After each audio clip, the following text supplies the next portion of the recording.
Baik, jadi di sini saya akan melanjutkan presentasi dari teman saya. Saya akan menjelaskan bank umum. Nah, bank umum ini adalah bank yang melaksanakan kegiatan usaha secara konvensional dana atau berdasarkan prinsip syariah yang dalam kegiatannya memberikan jasa dalam lalu lintas pembayaran. Nah, sifat jasa yang dijelaskan di sini itu adalah bersifat umum, yang berarti seluruh jasa perbankan yang ada. Begitu juga dengan wilayah operasinya yang dapat dilakukan di seluruh wilayah Indonesia. Nah, bank umum ini juga sering disebut sebagai bank komersil. Jadi kegiatan dari bank umum antara lain itu ada 3. Yang pertama itu yang saya akan jelaskan di sini itu adalah yang pertama menghimpun dana atau founding. Nah, jadi kegiatan menghimpun dana merupakan kegiatan membeli dana dari masyarakat. Kegiatan ini itu dikenal dengan funding. Jadi kegiatan membeli dana dapat dilakukan dengan cara menawarkan berbagai jenis simpanan. Simpanan di sini sering disebut sebagai atau dinamai dengan rekening atau account. Jadi jenis-jenis simpanan yang ada saat ini itu yang pertama ada simpanan giro atau demand of deposit. Nah, simpanan giro ini merupakan simpanan pada bank yang penarikannya dapat dilakukan dengan cek atau balet giro. Jadi kepada setiap pemegang rekening giro akan diberikan bunga yang dikenal dengan nama jasa giro. Kemudian besarnya giro tergantung dari bank yang bersangkutan. Rekening giro biasanya digunakan oleh para usahawan, baik untuk perorangan maupun perusahaan. Bagi bank, jasa giro merupakan jasa murah karena bunga yang dikenakan kepada nasabah relatif lebih rendah dari bunga simpanan lainnya. Selanjutnya, besarnya bunga tabungan itu tergantung dari bank yang bersangkutan. Nah, dalam praktiknya, bunga tabungan itu biasanya lebih besar dari jasa giro. Kemudian ada simpanan deposit atau time deposito. Jadi deposito merupakan simpanan yang memiliki jangka waktu tertentu atau jatuh tempo. Jadi penarikannya itu dilakukan sesuai jangka waktu tertentu. Tetapi saat ini sudah banyak ada bank yang memberikan fasilitas deposit penarikannya dapat dilakukan setiap saat. Nah, jenis depositnya itu pun beragam sesuai dengan keinginan nasabahnya. Dalam praktiknya, jenis deposito terdiri dari deposito berjangka, sertifikat deposito, dan deposit on call. Untuk materi selanjutnya bisa dibacakan oleh teman saya. Di sini saya akan melanjutkan presentasi dari teman saya. Yang kedua, menyalurkan dana atau lending, yaitu kegiatan menjual dana yang berhasil dihimpun dari masyarakat atau biasa disebut lending. Penyaluran dana yang dilakukan oleh bank melalui pinjaman dalam masyarakat lebih dikenal dengan kredit. Kredit yang diberikan bank terdiri dari berbagai jenis tergantung dari kemampuan bank yang menyalurkan. Demikian juga dengan jumlah dan suku bunga yang ditawarkan. Secara umum, jenis-jenis kredit yang ditawarkan, yang pertama yaitu kredit investasi, merupakan kredit untuk pengusaha yang melakukan investasi atau penanaman modal. Kredit ini jangka waktunya relatif panjang, yaitu di atas 1 tahun. Yang kedua, kredit modal kerja, yaitu kredit untuk modal usaha.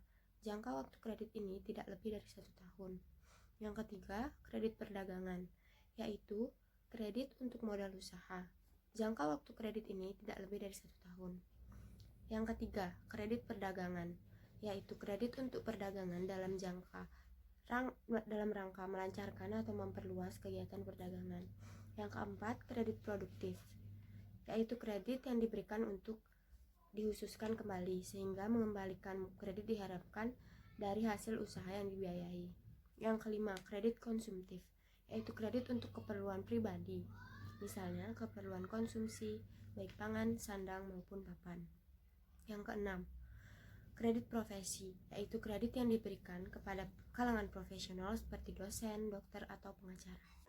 3. Memberikan jasa-jasa bank lainnya.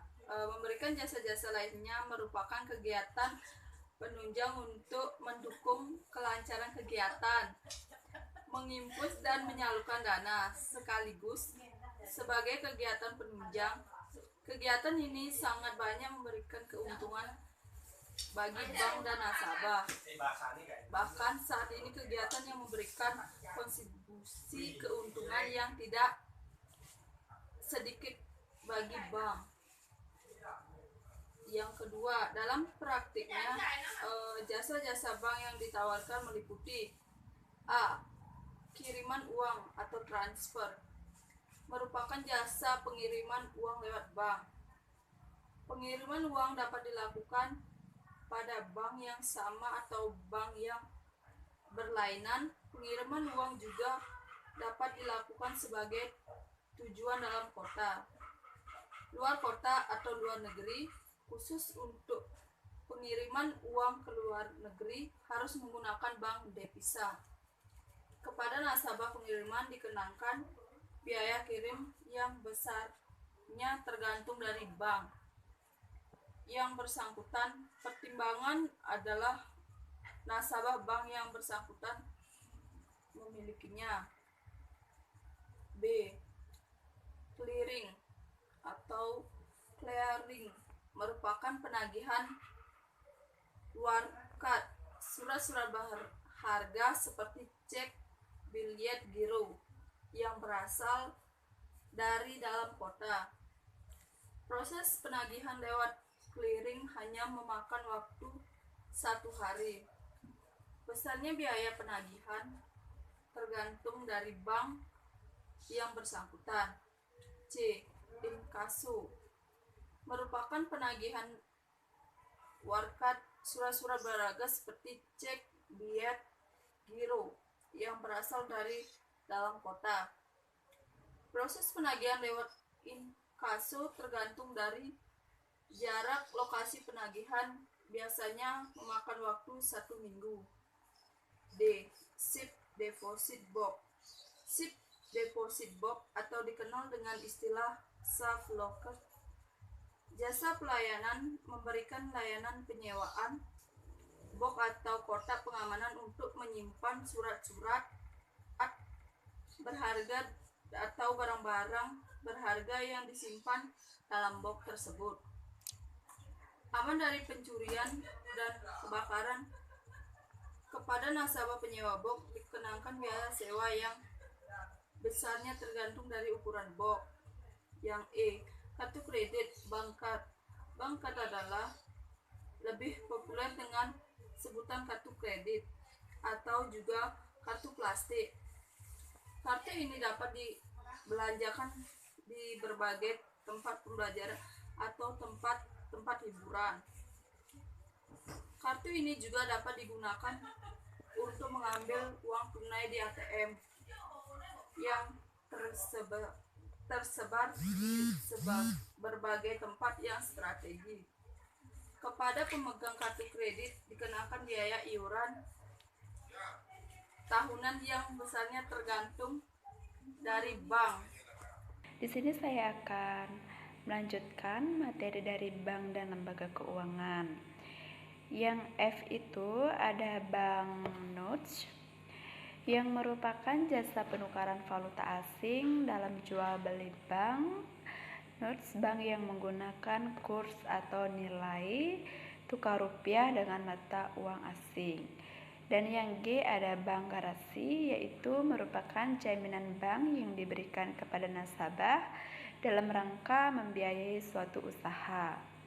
Dan yang H itu ada bank draft, yaitu merupakan wesel yang dikeluarkan oleh bank kepada para nasabahnya. Dan yang I ada letter of credit yang merupakan surat kredit yang diberikan kepada para ekspor atau importir yang digunakan untuk melakukan pembayaran atas transaksinya.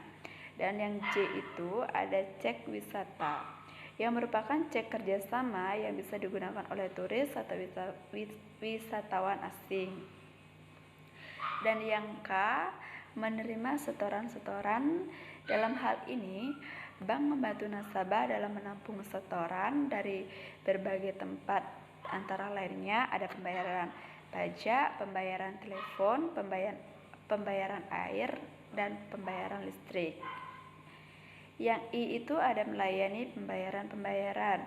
Sama halnya seperti menerima setoran, bank juga melakukan pembayaran seperti yang diperintahkan oleh nasabahnya, antara lain membayar gaji, pembayaran dividen, pembayaran kupon, dan pembayaran bonus atau hadiah.